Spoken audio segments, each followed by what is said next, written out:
Muy buenas noches, me da gusto que estén con nosotros en la meditación del día de hoy.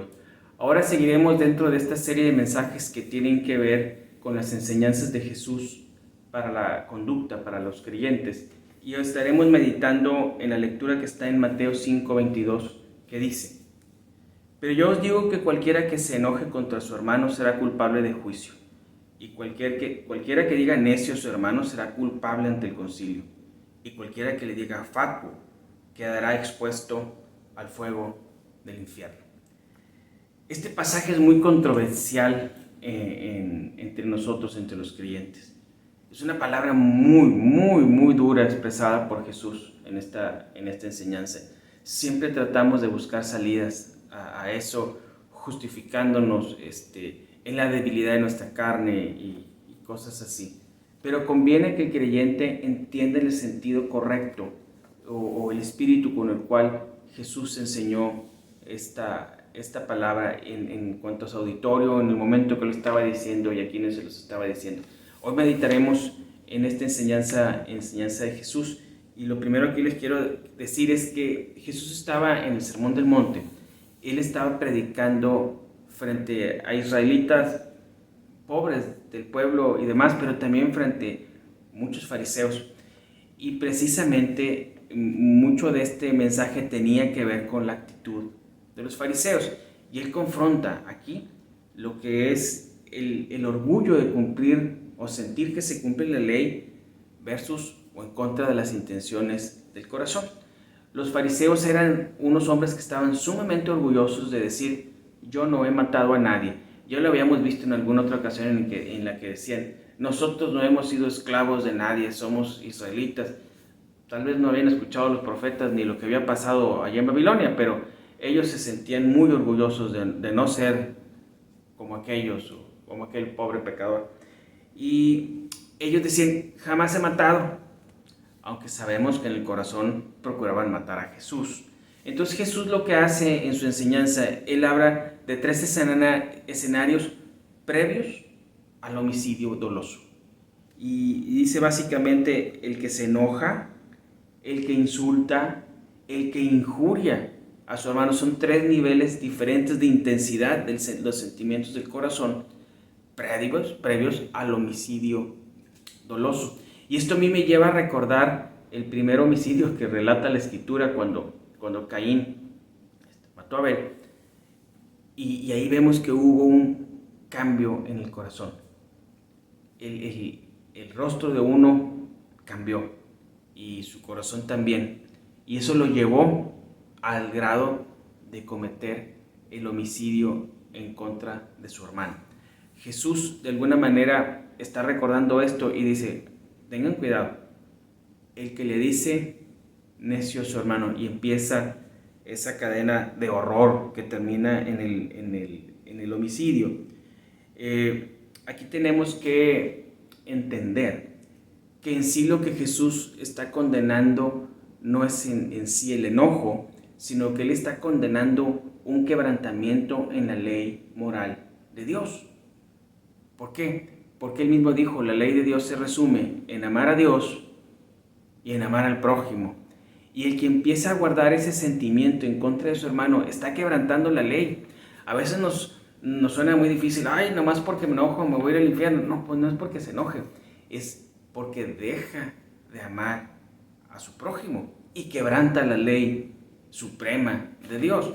El apóstol Pablo, cuando él abordó el tema, pues lo abordó magistralmente y dijo: enójense, pero no pequen, no dejen que les dure mucho. Tal vez Santiago nos hubiera dicho: no dejen que eche raíces de amargura ahí, no dejen que eso vaya creciendo, córtenle, no le dejen que les dure más de una tarde.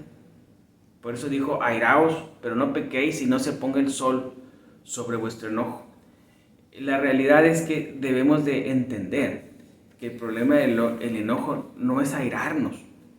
El problema del enojo es guardar un sentimiento en el corazón en contra de un hermano y dejarlo ahí y permitir que crezca, porque los males crecen y el fin de los males es perdición. Por eso Jesús enseñaba eso frente a los fariseos que querían matarlo, que tienen un problema con la intención del corazón. Y él estaba confrontando aquí, recapitulando, está confrontando el orgullo de los fariseos de sentirse que yo cumplo con la ley al pie de la letra, con las intenciones de su corazón, que habían guardado ya un resentimiento en contra de Jesús por sentirlo diferente, superior o lo que fuera, y querían matarlo. Jesús resuelve y propone una salida, la mejor salida para el enojo con el hermano, para cuando hemos conocido ese sentimiento y lo experimentamos. Y él les dice a los israelitas, mejor ponte de acuerdo con tu hermano. Y en su solución, él resuelve un problema muy añejo, muy grande, de los principios de la humanidad. Porque dice, ponte de acuerdo con tu hermano y así vas a presentar tu ofrenda y va a ser aceptada. Es precisamente el problema que tuvo Caín hace muchísimos años. Él quería presentar su ofrenda delante de Dios, pero se le atravesó su hermano con una ofrenda diferente y albergó un sentimiento que no debía de albergar. Bueno, Jesús aquí ofrece una solución al problema añejo de Caín, al problema que lo llevó a matar, al problema que lo llevó a odiar a su hermano. Dijo, reconcíliate con él. Y luego dice, si van dos emproblemados y los llevan al juez, ponte de acuerdo en el camino. Ponte de acuerdo ahorita que se puede. No hay una mejor solución para la enemistad con el hermano que la reconciliación, que es a lo que el Señor nos llamó, a predicar la reconciliación que Él tuvo con nosotros y la reconciliación que nosotros debemos de tener con los demás. El apóstol Pablo en Efesios 4 dice, airaos pero no pequéis, y no se ponga el sol sobre vuestro enojo, ni deis lugar al diablo. Cuando nosotros evitamos la reconciliación, le estamos abriendo una puerta al enemigo. Nos estamos poniendo en riesgo nosotros mismos. Y el Señor nos dijo, reconcíliate con tu hermano. La exhortación de Pablo se resume en no permitas que esto dure mucho. Y la enseñanza perfecta de Jesucristo es reconcíliate en tanto se puede. Reconcíliate con tu hermano. La enseñanza de Jesús es una enseñanza, una palabra bastante dura.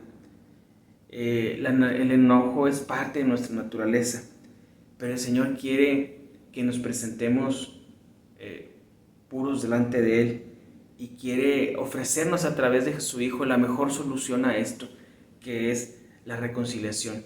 Si nosotros nos acercamos a Jesús, Él nos va a llevar en arrepentimiento a la reconciliación y seremos salvos de la condenación y nuestra ofrenda delante de Dios será agradable.